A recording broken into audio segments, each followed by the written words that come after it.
مجھے ایک بات بتلائیے صدقے دل سے، کیا کبھی آپ نے یہاں پہ یہ سنا کسی اہل توحید عالم کے منہ سے کبھی یہ بات سنی ہو ہمارے پیچھے چلو؟ اللہ کی قسم یاد رکھنا یہ کلیہ فلسفہ بھی، جب کوئی عالم، جب کوئی بندہ اس مقام پہ پہنچ کے یہ کہنا میرے پیچھے چلو میرے پیچھے، تو سمجھ لو وہ گمراہ ہو گیا۔ تیرے پیچھے کیوں چلیں؟ انبیاء بھی لوگوں کی عبادت سے نکال کے اللہ کے پیچھے چلانے کے لیے آئے۔ تو کون سا مولوی ہے، تو کون سا پیر ہے، تو کون سا فقیر ہے، تو کون سا امام ہے جو لوگوں کو کہتا میرے پیچھے چلے؟ یاد رکھو جو بندہ لوگوں کو یہ کہے گا نا میرے پیچھے چلو، وہ گمراہ ہے۔ کس کے پیچھے چلنا ہم سب نے؟ اللہ کے پیچھے، رسول اللہ کے پیچھے۔ اگر آپ کا ہمارا یہ عقیدہ ہو جائے گا انشاءاللہ، اللہ کی قسم، اگر آپ کا بھی یہ عقیدہ اللہ اور اس کے رسول کی ماننی ہے، ہمارا بھی یہ عقیدہ اللہ اور اس کے رسول کی ماننی ہے زندگی کے ہر شعبے میں، تو پھر مسئلہ ختم ہو جائے گا۔ پھر قرآن اور حدیث کے دلائل ہر بات کو طے کر لیں گے۔ ہوتا کیا ہے، زبان سے ہم کہہ دیتے ہیں اللہ رسول کی ماننی ہے، لیکن دل کے اندر چھوٹے چھوٹے بت سجے ہیں، امام کے، سرکار کے، مفادات کے، پیسے کے۔ اور میرے بھائیوں، اللہ کی قسم کئی مرتبہ خیال آتا کروڑوں اربوں روپے کی انسان کے پاس پراپرٹی آ جائے، گاڑی مل جائے، جیسے ہم اپنے بچے کو کبھی 10 20 30 کی چھوٹا سا کھلونا دیتے ہیں، بچہ خوش ہوتا ہے نا، تو ہم دل میں ہنستے ہیں کہ یار یہ 30 40 روپے کا کھلونا لے کے کتنا خوش ہو رہا ہے۔ اللہ بھی ہنستا ہوگا، یہ کروڑ 2 کروڑ ارب 2 ارب کی جائیداد لے کے خوش ہونے والے اللہ کی نظر میں کتنے حقیر ہیں۔ اللہ کی بادشاہی ہمیشہ سے ہے۔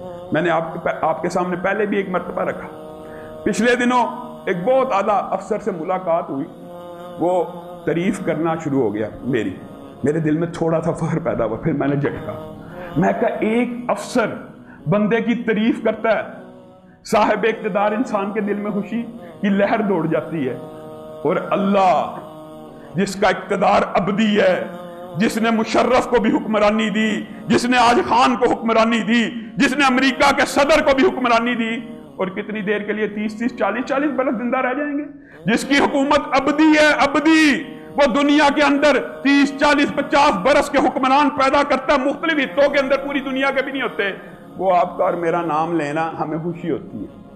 اور اللہ کہہ رہا فَاذْكُرُونِي أَذْكُرُكُمْ، تم میرا نام لو، یہاں پہ بیٹھ کے اللہ کا وعدہ ہے ہر بندے کے ساتھ ایک مرتبہ جو سبحان اللہ کہے گا، اللہ عرش کی بلندیوں سے اس کو جواب ضرور دے گا۔ اس نے میرا ذکر کیا، میرے پہ اللہ نے فرض کیا اپنے اوپر، جو بندہ میرا ذکر کرے گا میں اس کا ذکر عرش پہ کروں گا، جو مجلس میں کرے گا اس سے بہتر مجلس میں کروں گا، اور وہ مجلس فرشتوں کی مجلس ہوگی۔ لوگوں، آپ اور میں زندگی سے کچھ اخذ ہی نہیں کر سکے۔ اصل زندگی کا مقصد فلسفہ کیا تھا؟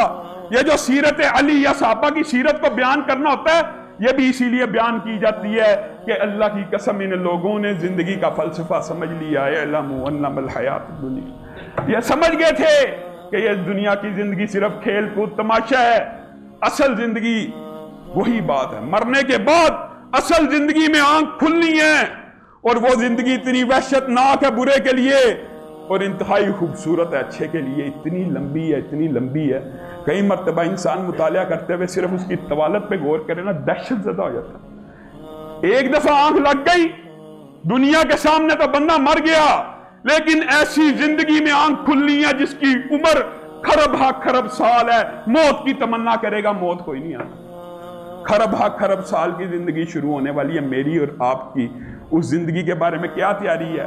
میں اور آپ پتہ کیا سوچتے ہیں؟ مشکلات آتی ہیں، کہنے والے کے اوپر اور سننے والے کے اوپر مصیبتیں آتی ہیں، انسان کیا سوچ رہا تھا پتہ؟ یار مر جاؤں گا تو جان چھوٹ جائے گی، مر جاؤں گا نا تو جان چھوٹ جائے گی، اور جس کی مرنے کے بعد جان پھنس گئی اس کی پھر کب چھٹے گی؟ خدا نہ خواستہ اگر آنکھ بند ہو گئی، انسان تکلیف میں ہوتا تو اکثر اس کے منہ سے یہ بات نکل جاتی ہے، یار مر جاؤں تو۔ اور مرنے کے لیے تو نے تیاری کیا کی ہے؟ مرنے کے لیے ارب سال کی زندگی کے لیے تو نے اپنے ساتھ سامان کیا پکڑا ہے؟ 70 برس کے لیے پلازے، کوٹھیاں، بنگلے، گاڑیاں بنانے والے ارب سال کی زندگی کے لیے کیا بنایا ہے؟ کیا سامان تیار کیا ہے؟ اللہ کی قسم آپ نے اور میں نے یہ سامان نیت کر کے تیار کرنا۔ اور ایک بات اور کہنا چاہتا ہوں، یہ بات بھی یاد رکھیے، بہت سے لوگ سوالات کرتے ہیں یہ بات یاد رکھیے گا۔ علامہ صاحب نمازیں پڑھتے ہیں، سستی ہو جاتی ہے، علامہ صاحب یہ بھی کرتے ہیں وہ بھی کرتے ہیں، سستی ہو جاتی ہے۔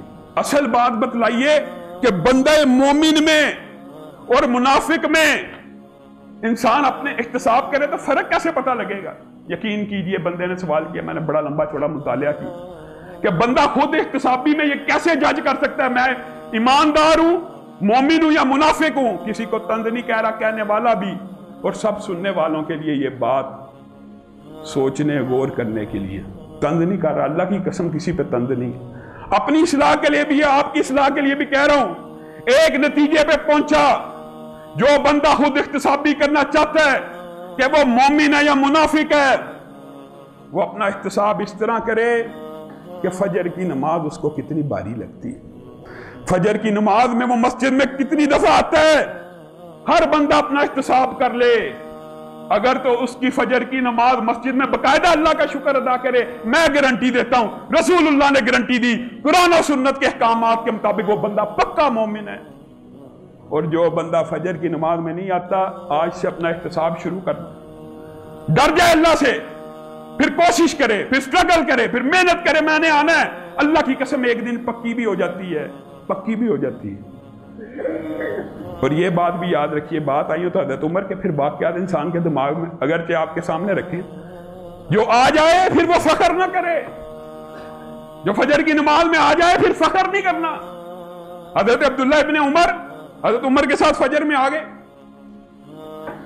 فجر کی نماز پڑھنے کے بعد واپس جانے لگے تو کہتے ہیں اپنے والد کو، دیکھیے بابا فلاں بھی سو رہا ہے، فلاں بھی سو رہا ہے، فلاں سارے گھر سو رہے ہیں، ہم نے فجر کی نماز ادا کر دی۔ حضرت عمر نے لاٹھی پکڑ ان کو ڈانٹنا شروع کر دیا، اس سے بہتر تھا تو فجر کی نماز نہ پڑھتا، تو لوگوں کی عیب جوئی کے لیے آیا، تو لوگوں کے عیب نکالنا شروع کر دیا، آج تو نے ایک عبادت کر لی ہے۔ میرے بھائیو اپنا احتساب کیجئے، اللہ کی قسم اپنا احتساب کیجئے، کہنے والا بھی اور سب سننے والے احتساب کریں۔ اگر ہم اللہ کی پکار کے اوپر مسجد میں نہیں آتے، ڈیمانڈ صرف 5 وقت کی، اللہ کی کیا ڈیمانڈ؟ میں نے آپ کے سامنے یہ بات رکھی ہے، ربنا اخرجنا منہا فَإِنْ عُدْنَا فَإِنَّا ظَالِمُونَ۔ یہ قرآن پاک میں جہنمیوں کا مکالمہ ہے، ایک لمحہ ایک وقت جہنمیوں کے اوپر ایسا آ جانا ہے جب اللہ کو پکار کے یہ کہیں گے ربنا اخرجنا منہا فَإِنْ عُدْنَا فَإِنَّا ظَالِمُونَ۔ اللہ ایک مرتبہ جہنم سے نکال دے، پھر 1 سال نہیں 1000 سال۔ مفسرین نے لکھا اس آیت کے اندر مفہوم پتا کیا ہے؟ 1 کروڑ برس کی زندگی دے، 1 ارب برس کی زندگی دے اس دنیا کے اندر، ایک لمحے کے لیے بھی، 1 سیکنڈ کے لیے بھی سجدے سے سر اٹھایا دوبارہ جہنم میں ڈال دیں۔ آج اللہ نے تیرے سے اور میرے سے ڈیمانڈ کیا کہ یہ پورے دن میں 1.5 گھنٹہ، فجر کی اذان ہوتی ہے، سارے مسلمان سوئے ہوتے ہیں، احتساب کیجئے۔ ہاں اگر آپ فجر کے نمازی بن جائیں آپ کو خوشخبری ہے، آپ کے دل سے اور یہ بات بھی یاد رکھیے، فجر کی نماز نیند کو کچلنا، نیند کو قربان کرنا، ٹھنڈ میں اٹھنا، اس کے لیے بہت سی بشارتیں اور نعمتیں ویسے ہی ہیں، ویسے ہی بہت ساری، لیکن یہ نفاق کو کچل دیتی ہے، یہ منافقت کو ختم کر دیتی ہے، یہ اخلاص کو پیدا کرتی ہے، یہ نیت کو سیدھا کر دیتی ہے۔ اور ایک بات اور کہنا چاہتا ہوں کہ میرے بھائیوں، یہ جو جمعے کا دن ہوتا ہے، جمعے کا دن، یہ افضل ترین دنوں میں سے ہے۔ اس دن کی جتنی سنتیں اہمیتیں آپ کو معلوم ہوں گی، اس میں غسل بھی کرنا ہے، اس میں خوشبو بھی لگانی ہے، اس میں درود بھی کثرت سے پڑھنا ہے، لیکن یہ دن مسلمانوں کے لیے ایک سہمی عید کی حیثیت رکھتا ہے۔ اللہ تعالیٰ نے اگر اس دن کو مسلمانوں کے لیے عید کا دن بنا دیا ہے، خوشی کا دن بنا دیا ہے، تو اس دن میں اجتماع بھی منعقد کیا ہے۔ اجتماع، یہ مسلمان آپس میں 1 ہفتے کے بعد ملیں، 1 ہفتے کے بعد اجتماع قائم ہو۔ لیکن دکھ اور افسوس پتہ کیا ہوتا ہے؟ حقیقت کیا ہونی چاہیے؟ اس ٹائم جتنے مسجد میں نمازیاں باہر بیٹھے ہیں، اصول جمعے کا یہ ہونا چاہیے یار ہفتے میں 1 دن آتا ہے۔ اور نبی کریم صلی اللہ علیہ وسلم کی خوشخبری ہے کہ جو بندہ امام کے آنے سے پہلے، ممبر پہ بیٹھنے سے پہلے مسجد میں ہے، 1 جمعہ پڑھا، اگلا جمعہ پڑھا، اللہ کی قسم اگر کبیرہ گناہ نہیں کیا، سارے گناہ معاف ہو گئے، سارے گناہ معاف۔ آپ اور میں اذان بھی ہو جائے، 5 10 15 منٹ بھی گزر جاتے ہیں، پھر آ رہے ہوتے ہیں۔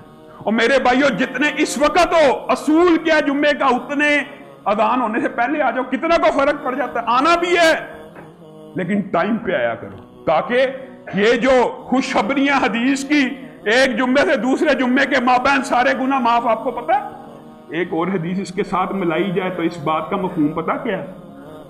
کس لیے ایک جمعے سے اگلے جمعے تک کے صرف گناہ معاف نہیں ہوتے، بلکہ 10 دن کے اللہ گناہ معاف کرتا ہے، 10 دن کے، کہ کہیں میرا بندہ ایک مہینے میں کہیں سفر پہ مشغول نہ ہو، کہیں جا نہ رہا ہو، تو مہینے میں اگر اس کا ایک جمعہ سفر میں بھی گزر جائے تو 30 کے 30 دن کے گناہ 3 جمعوں کے بعد معاف کر دوں۔ لیکن آپ نے اور میں نے اس عبادت کو بھی ہلکا اور لائٹ لیا ہوا ہے۔ میرے بھائیوں، میرے ساتھیوں، جمعے کا دن ہو پہلے مسجد میں آیا کریں، اذان سے پہلے آ کے بیٹھ جائیں، پھر اس کی تمام کے تمام فضائل سے آپ سب لوگ بھی بہرہ اللہ رب العزت جو کہا گیا، جو سنا گیا، اس کے اوپر عمل پیرا ہونے کی توفیق عنایت فرمائے۔